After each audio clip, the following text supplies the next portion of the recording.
Wake, you're sleeping there? I exclaimed in surprise. Currently, I was house sitting for my brother and his wife while they were on a trip, accompanied by my niece, Emily, in my brother's house. Despite the absence of her parents, Emily seemed unusually insistent on not having my daughter, Alice, over, even though we had planned for a day of fun together. Instead, we spent the evening playing games and preparing dinner. As the night progressed, Emily's behavior became increasingly peculiar. She stuck close to me, her eyes darting around the room as if she were on guard against an invisible threat. When I finally confronted her about her strange demeanor, she insisted that everything was fine, although her actions suggested otherwise. When bedtime arrived, Emily surprised me by opening the closet door, revealing a neatly prepared set of bedding. Without hesitation, she crawled into the closet and lay down on the mattress inside. Stunned, I blurted out, "Wait, Emily, you're sleeping in there?"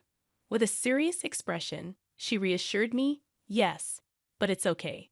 I'll leave it slightly open. If anything happens, I'll wake up right away." Attempting to conceal my bewilderment, I tentatively proposed, "Why don't we sleep together tonight?"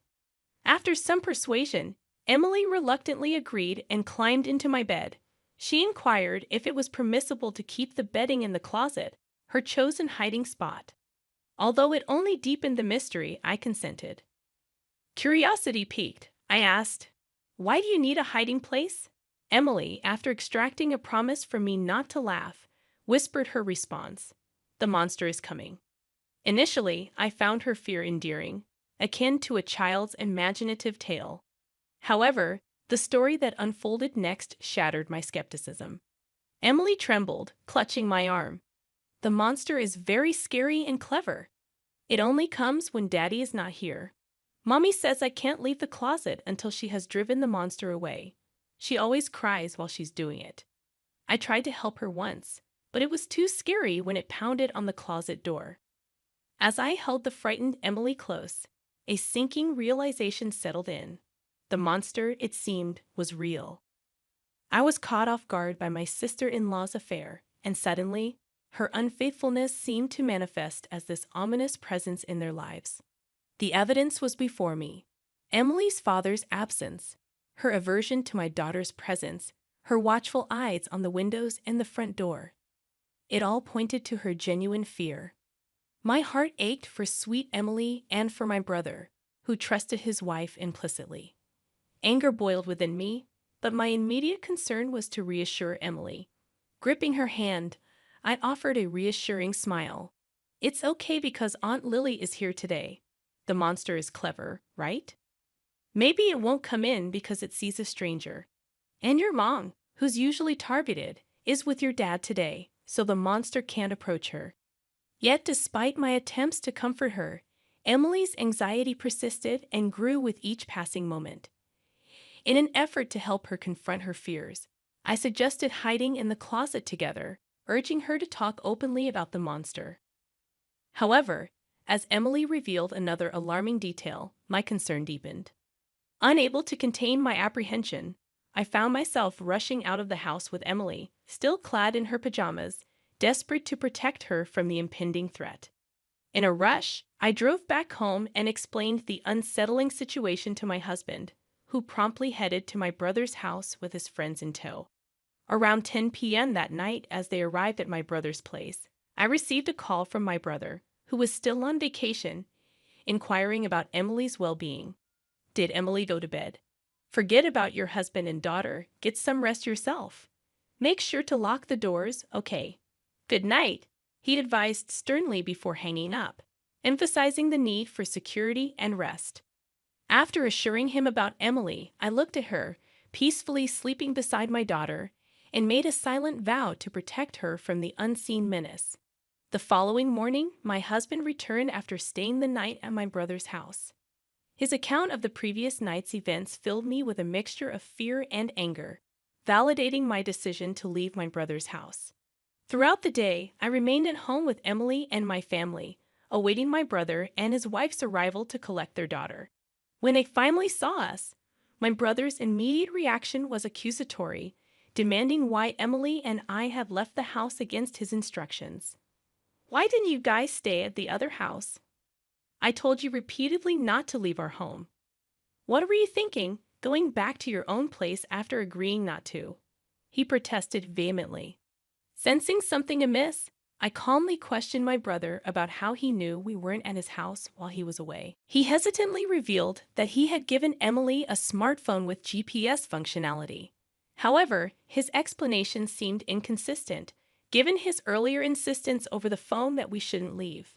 I decided to press further, questioning my brother about two unfamiliar men who had visited my house late at night. His demeanor changed, his voice shaky, and his eyes avoided mine as he attempted to provide an explanation. Before I could delve deeper, my sister-in-law intervened, forcefully calling Emily over and urging her to leave. In an abrupt shift, my brother, while still upset, started pushing Emily towards the door, attempting to take her back home with them. I protested vehemently, trying to prevent them from leaving, but my pleas fell on deaf ears.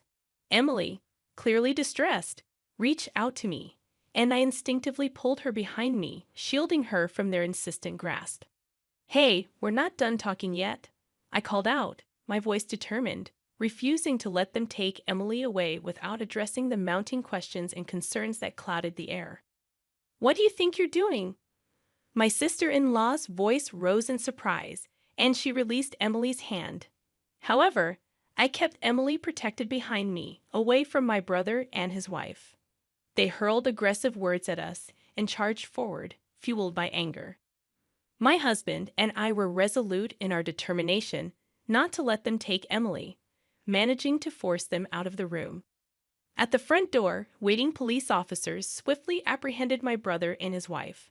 The officers attempted to calm the disoriented couple, clearly caught off guard by the turn of events. In response, my brother argued, "If you don't give us back our daughter, then you should be the ones getting detained." My sister-in-law added, "They took our daughter from home and locked her up here. Please save Emily right away. You shouldn't be holding me back. I won't run or hide, so let me go," my brother shouted in frustration. Emily and my daughter, who had noticed the commotion and come out, were talking behind me, looking surprised. My daughter innocently remarked, "She doesn't seem locked up at all." I wasn't sure if my brother heard her, but he turned to Emily and commanded her to come to him in a strong tone. However, the severity of her father's demeanor scared her, and she refused to leave my side. My sister-in-law stood silently by the police officer, just watching my brother, not attempting to call Emily over. Enraged that things weren't going his way, my brother continued to yell in the entrance, completely restrained by the police officer. Witnessing this, my husband pushed his smartphone in front of my brother's face. Noticing this, I told Emily and my daughter to wait once more in the other room and shut the door so they wouldn't hear the audio. After confirming this, my husband started playing a video he had recorded at my brother's house the night before without uttering a word. The video began with a key slowly turning in the lock of the house. It seemed they had used a spare key. Two men quietly entered the room, their faces filled with anticipation. They greeted each other, mentioning my brother's name. "Didn't know we had company. Hey, how much did you pay?" One of them smirked, eyeing my husband and his friends. When my husband's friend gave a vague response, avoiding the question, one of the men boasted that because they were good friends with my brother and his wife, they got an even bigger discount, mentioning a specific amount. They continued, "We're lucky we get to play with the kids today." The man's laughter was sinister. I couldn't see the screen, but the audio alone was enough to make my skin crawl. Afterwards, my husband's friend bombarded the men with questions, asking if they often came to this house and if they always came as a pair. Sensing something was off, the men asked where Emily and I were. Seeing my husband's enraged expression as he responded that we weren't there, the men finally realized the gravity of the situation. Realizing they weren't among friends, the men quickly fled. Until the very end, they were either unaware of my husband's recording or deliberately didn't mention it. My brother, supposed to be their close acquaintance, seemed to have discovered the existence of the video for the first time and was visibly shaken, Now deathly pale, he frantically stated, "I didn't know anything. I've been framed." Upon watching the incriminating video, my assumption that my brother was innocent and my sister-in-law was the mastermind crumbled. The footage provided undeniable proof of my brother's involvement in offering up Emily and me. His feigned ignorance wouldn't deceive anyone. My brother was taken away by the police, while my sister-in-law pretended to be clueless about the situation.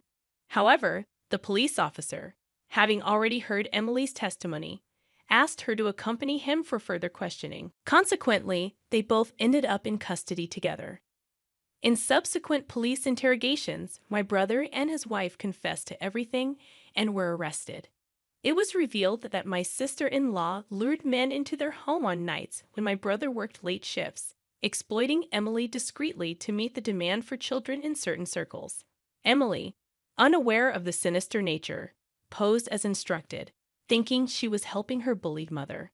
The innocent photos of Emily were manipulated by my sister-in-law. She developed the images and displayed them to customers, creating a bidding frenzy as if in an auction. Shockingly, she never sold the photos. She only lent them out. While this nefarious business had nothing to do with my husband and me, my brother, upon discovering his wife's illicit dealings, didn't reprimand her or protect his daughter. Unbelievably, he started gathering more customers, thinking it would increase revenue. With a twisted rationale, he coerced me into this horrid business, threatening me by capturing images of the scene. One day, when the neighbors were absent, they locked Emily and me in their house, exchanged the spare key for a hefty sum of money, and left town for an overnight trip, all to establish an alibi. However, what they didn't anticipate was Emily's courage. She had always obeyed my sister-in-law unquestioningly, but to protect me, she confided in me about the monsters, unknowingly shedding light on their nightmarish situation. That evening, upon learning about Emily's ordeal, I asked my husband to capture the images of these so-called monsters. The police swiftly acted on the information we provided. When we reported the situation, the police officer ensured Emily's safety from my brother and his wife. Subsequently, my brother and his wife were arrested on grave charges, including violations of child welfare laws and laws preventing child exploitation. Despite being first-time offenders, they couldn't escape imprisonment. The photos of Emily, taken over several years, were deemed highly malicious. Once an image was leaked on the internet, it could never be erased. I was utterly shocked when the police revealed this information to me. Fortunately, my sister-in-law hadn't digitized or sold Emily's photos, keeping them securely stored and preventing any leakage. The fact that my brother, who had always been kind and reliable, could turn into such a terrible person terrified me. Until that moment, we had been helping each other as we always had. The realization that I hadn't noticed this dark side of him haunted me. Regardless, I wanted them to face the consequences of their actions. After my brother and his wife were arrested, the individuals referred to as the monsters were also brought in for questioning by the police. They attempted to claim their innocence, arguing that their plans hadn't succeeded, and therefore they weren't guilty. However, the discovery of another child's photographs at their residence and the involvement in additional criminal acts, confessed by my brother and his wife during their interrogations, led to their arrest on multiple charges. Once we had dealt with the monsters that had plagued our lives, we visited Child Protective Services to inquire about Emily's situation.